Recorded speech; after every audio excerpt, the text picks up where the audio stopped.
موضوع اور ٹاپک ہے رسول اللہ بحیثیت طبیب، حضور صلی اللہ علیہ وسلم ایز اے ڈاکٹر۔ آپ کو معلوم ہونا چاہیے کہ جو نبی ہوتے ہیں، جو میسنجر ہوتے ہیں، اللہ تعالیٰ جن کو بھیجتا ہے تو بہت ساری صلاحیتوں کے ساتھ بھیجتا ہے۔ انبیاء ہوتے ہیں، ہر علوم پر جتنے بھی علم ہوتے ہیں سب پر فائز ہوتے ہیں، سب پر ماہر ہوتے ہیں۔ اور پھر نبی پاک صلی اللہ تعالیٰ علیہ وسلم کی جہاں تک بات ہے، تمام انبیاء کے آپ سردار ہیں، تو جس قدر بھی علوم، جس قدر بھی علم دیگر انبیاء کو اللہ نے عطا کیے، ان سب سے بڑھ کر ہمارے نبی محمد صلی اللہ تعالیٰ علیہ وسلم کو عطا فرمائے۔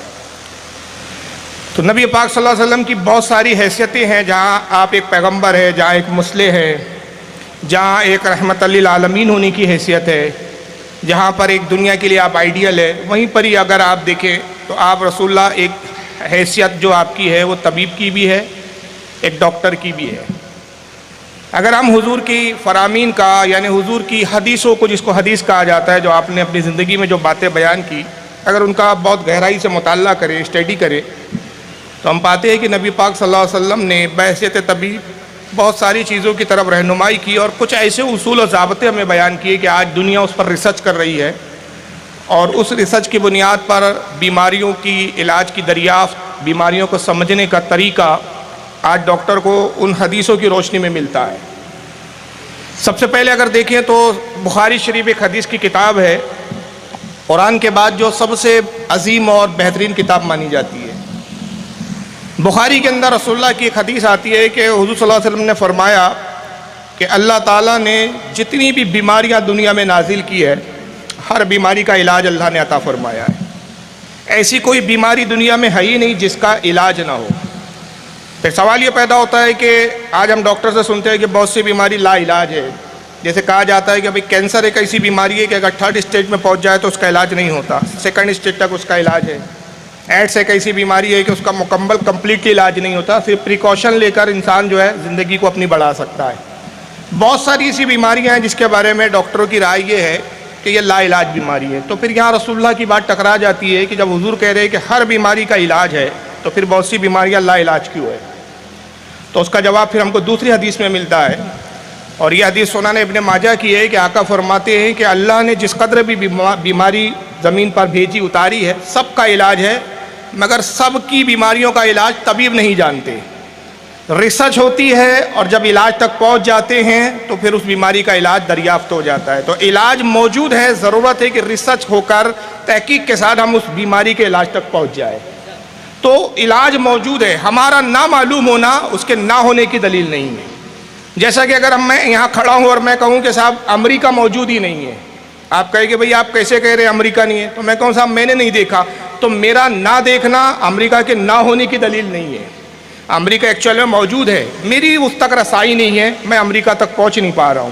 تو گویا بیماری کا علاج تو دنیا میں موجود ہے، لیکن اس بیماری تک آدمی پہنچ جائے، یہ ایک ریسرچ اور ایک محنت اور جستجو کے بعد یہ چیز حاصل ہوتی ہے۔ آسانی سے بیماریوں کے علاج نہیں ملتے۔ پھر ایک دوسرے مقام پر ایک حدیث میں آتا ہے، یہ بھی سنن ابن ماجہ کی حدیث ہے، کہ کچھ دیہاتی لوگ رسول اللہ کی خدمت میں حاضر ہوتے ہیں، دیہات کے رہنے والے ہیں، اور وہ کہتے ہیں یا رسول اللہ تقدیر بھی ایک چیز ہے، اللہ تعالیٰ نے تقدیر میں لکھ دیا ہے کون کتنے عرصے تک زندہ رہیں گا، اس کی لائف کیسی ہوگی، کیا کھائیں گا، کیا پئیں گا، کتنے سال جئیں گا، اور کب اس کو موت آئیں گی اور کس طرح سے مریں گا۔ تو یہ جب چیزیں تقدیر میں لکھ دی گئی ہے اور اللہ جانتا ہے کہ یہ ہونا ہے، تو جب آدمی بیمار ہو جائے تو پھر علاج کیوں کرے؟ بھئی اگر ٹھیک ہونا تقدیر میں ہوگا تو خود بخود ٹھیک ہو جائیں گا، تو پھر ہم علاج کی طرف کیوں جائیں؟ تو آقا صلی اللہ علیہ وسلم نے دیکھیے کتنے بہترین انداز میں ارشاد فرمایا کہ علاج کرنا بھی تقدیر کا حصہ ہے، علاج کرنا بھی تقدیر کا حصہ ہے۔ تو تقدیر کے ساتھ تدبیر بھی ہے، یہ نہیں ہے کہ آپ صرف تقدیر کے بہانہ لے کر بیٹھ جائیں اور تدبیر کو اختیار نہ کریں۔ تدبیر مطلب آپ کو محنت کرنا ہے، جستجو کرنا ہے، تو علاج کرنا بھی جو ہے وہ تقدیر کا ایک حصہ ہے۔ یہی وجہ ہے کہ اللہ کے نبی نے خود بعض وقت بشری اعتبار سے، چونکہ آپ ظاہراً ایک بشر بھی تھے، ایک انسان بھی تھے، تو آپ بھی بیمار ہوئے، تو حدیثوں میں ہم کو یہ بھی ملتا ہے کہ کن کن امراضوں کے وقت رسول اللہ نے خود کس طرح سے علاج کیے۔ میں 2-4 باتیں بولوں گا، زیادہ وقت نہیں ہے، ورنہ یہ میرا اتنا فیوریٹ ٹاپک ہے۔ اس پر میری ایک تقریر ہوئی تھی انجمن پولی ٹیکنک میں نے اس پہ 2 یا 2.5 گھنٹے بولا تھا، اور انٹرنیٹ پہ تقریر موجود ہے، اور وہی موضوع آج تھا۔ کہنا بہت کچھ چاہتا تھا لیکن وقت کی میرے پاس قلت ہے۔ آج میڈیکل سائنس ایک بات اعتراف کرتی ہے اور یہ کہتی ہے کہ علاج سے بہتر پرہیز ہے. بیماری سے بچنا ہے تو پرہیز زیادہ بہتر ہے. علاج تو ہوتا ہے لیکن اگر ہم پرہیز کریں تو بیماری کے قریب ہم جاتے نہیں ہیں. اب پرہیز جو ہے وہ 3 قسم کا ہوتا ہے. پرہیز میں کیا آتا ہے؟ ایک ہوتا ہے کہ ہم اپنی جسم کی، اپنی باڈی کی جو ہے ظاہری طور پر حفاظت کریں، یا اس کو ہم یہ کہہ سکتے ہیں، میں ایک اپنے ورڈ میں کہوں کہ ایکسٹرنل کلیننگ جس کو ہم کہہ سکتے ہیں انگلش میں، یعنی باہری طور پر اپنے جسم کو صاف رکھنا. اگر ہم باقاعدہ نہاتے ہیں، بدن کو صاف رکھتے ہیں تو ہمارا بدن تندرست رہے گا، بیماری سے ہم اتنا دور رہیں گے. جتنی ہم پریکاشن لیں گے، جتنا ہم اپنے جسم کو صاف ستھرا رکھیں گے، ماحول کو صاف ستھرا رکھیں گے، گھر کو صاف ستھرا رکھیں گے، اتنا ہی ہم بیماری سے بچیں گے. یہ وہ کیا ہے؟ ایک پرہیز. دوسرا ہوتا ہے انٹرنل کلیننگ. انٹرنل کیا ہے؟ اندرونی صفائی. اب اندرونی صفائی کیسے کی جائے باڈی کے اندر؟ یہ 3 اصول پر اللہ کے نبی صلی اللہ علیہ وسلم کی میڈیکل سائنس ٹکی ہوئی ہے. حضور نے کہا کہ اندرونی صفائی کا بھی خیال رکھنا ہے. اس میں کیا ہے؟ چیزوں کے حلال اور حرام ہونے کے درجے بنا دیے کہ یہ چیز تمہیں کھانا ہے اور یہ چیز تمہیں نہیں کھانا ہے. تو جس کو حلال کیا اللہ تعالیٰ نے، وہ چیز اگر آپ کھائیں گے تو یقیناً آپ کے جسم کے اندر کے حصوں کو وہ فائدہ بخش چیزیں ہوں گی اور جسم کے باہر میں بھی اس کا جو ہے نکھار آپ کو نظر آئیں گا. لیکن اگر آپ وہ چیزوں کو استعمال کرتے ہیں، وہ چیزیں کھاتے ہیں جس کو منع کیا گیا، ممانعت کی گئی، کیونکہ اللہ تعالیٰ بہتر جانتا ہے. اس نے انسان کو بنایا تو ہر وہ سائنٹسٹ جو ایک مشین بناتا ہے اس مشین کے بارے میں سب سے زیادہ جانتا ہے. انسان کی جو ایک مشین ہے، انسان کی ایک مشین کی طرح ہے، اس کو رب تبارک و تعالیٰ نے بنایا. وہ خوب جانتا ہے کہ اس مشین کو چلانا کیسے ہے اور کون سی چیزیں ہیں اس مشین کو جو بگاڑ دیتی ہے، اس کا سسٹم خراب کر دیتی ہے. تو اللہ تعالیٰ نے کچھ چیزیں حلال کی، کچھ چیزیں حرام کی. کہا یہ کھانا ہے، یہ کھاؤں گے فائدہ بخش ہوں گی تمہاری باڈی کے لیے، یہ چیز کھاؤں گے نقصان ہوگا. تو حرام چیزوں سے بچنا یہ انٹرنل صفائی ہے، یعنی اس کو ہم کہہ سکتے ہیں کہ اندرونی صفائی رکھنا.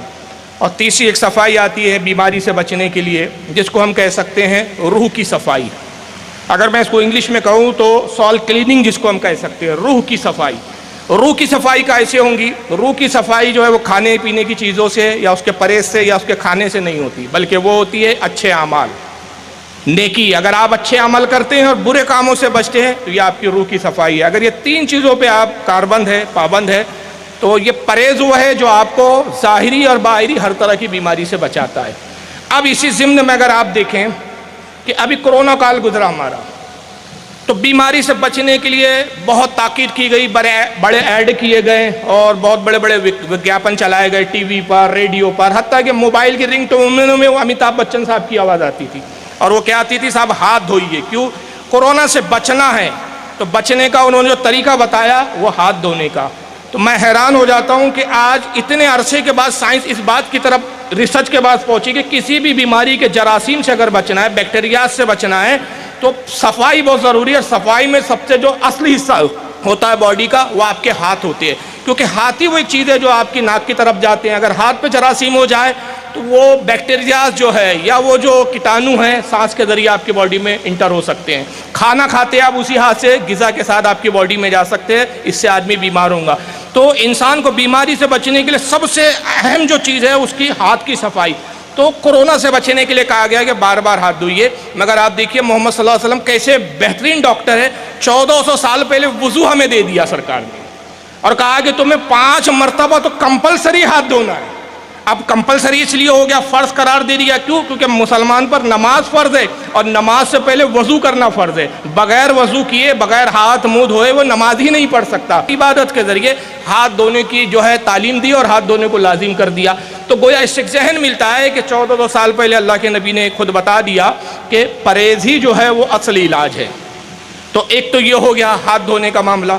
اب دوسرا آئیے غذا کی اگر ہم بات کریں، یعنی اگر ہم اپنے جسم کو اندر سے صاف ستھرا رکھنا چاہتے ہیں، بیماریوں سے بچانا چاہتے ہیں، تو ہمیں کھانے کو لے کر بہت بیلنسنگ ایک ضابطہ اور ایک اصول بنانا چاہیے. اس تعلق سے ایک واقعہ تاریخ میں ملتا ہے. روم کا ایک بادشاہ تھا جس کا نام ہے مکوکش. مکوکش نے یہ کیا کہ حضور صلی اللہ علیہ وسلم کے زمانے میں مدینے میں سرکار رہتے تھے، مدینہ شہر ہے، آج بھی نام مدینہ ہی ہے. مکوکش نے ایک حکیم اور ایک طبیب کو بھیجا اور اس نے کہا کہ صاحب تمہیں پیمنٹ جو ہے وہ ہماری طرف سے ملیں گی، تمہارا کام یہ ہے کہ صرف فری میں جو ہے تم کلینک چلاؤ. یعنی میں کہہ سکتا ہوں کہ جو آج خدمت فاؤنڈیشن کام کر رہی ہے اس کا بھی تصور 1400 سال پہلے پایا جاتا ہے.